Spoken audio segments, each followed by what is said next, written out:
past few months, I've been using my free time to sharpen my filmmaking skills, reading books, watching old and new films, and studying the greats in all things cinema. Now, there's a lot of ground to cover in the art of cinema, which is something I plan on doing in my future videos. But today, I want to talk about how to get that true cinematic motion picture color and contrast. What's up, YouTube family? Welcome back to the channel. And if you're new to the channel, I'm Lex. Welcome. Now, over the past few months, I've been going all in on studying my craft and studying the great filmmakers of the past and those of today. One thing they all mention is story and sound are two of the most important things in cinema. Now, I agree, but one can also say color drives a story forward as well.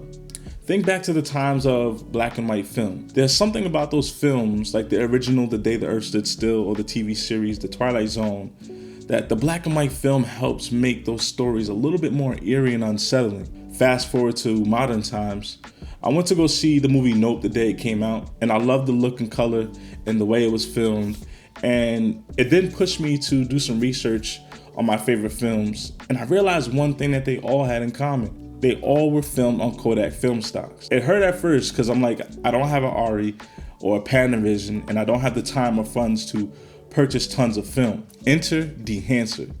Now, I've seen people use dehancer in the past, but most people seem to be like extremely heavy-handed with it, applying extreme amounts of grain and halation and bloom. And by the time we get to see it on YouTube, they've used it so heavily that I only see the effects of the film stock, and it takes away from the story that they're trying to tell. But with that, I'm here to tell you that dehancer is the way to go if you want that true cinematic motion picture color and contrast. But I think it's best when used with little brush strokes.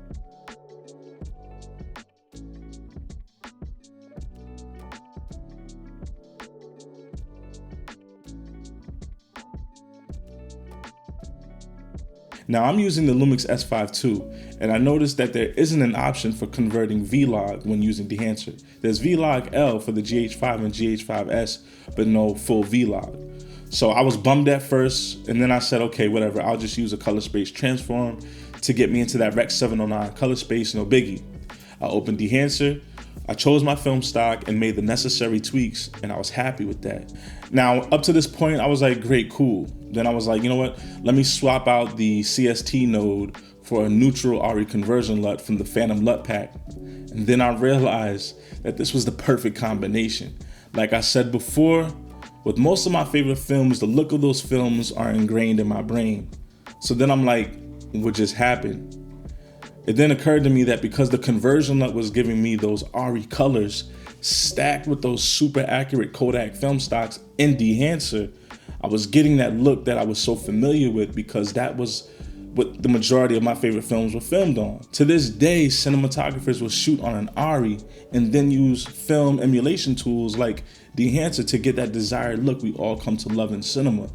Now, I don't know if anyone else is using dehancer like this, but to the team over at dehancer, job well done. But if you're watching and plan on making a V-Log conversion option, maybe you can implement what I just mentioned.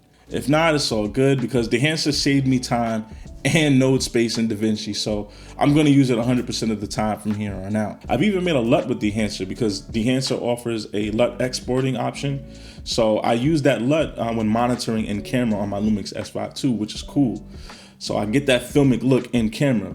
The one thing that I think the team over at dehancer should implement one day is maybe making a category-based option when selecting film stocks. And what I mean by that is maybe, we can get a motion picture film stock in a subcategory and then another photographic film stock in another category with all photographic film stocks.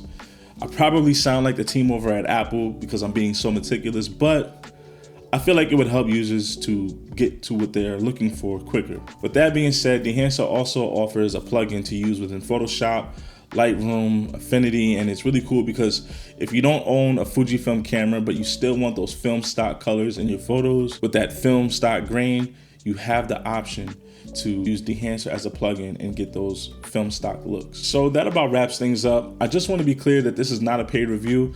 I just want to give my perspective on dehancer and the role that it will play in my future short films and feature films.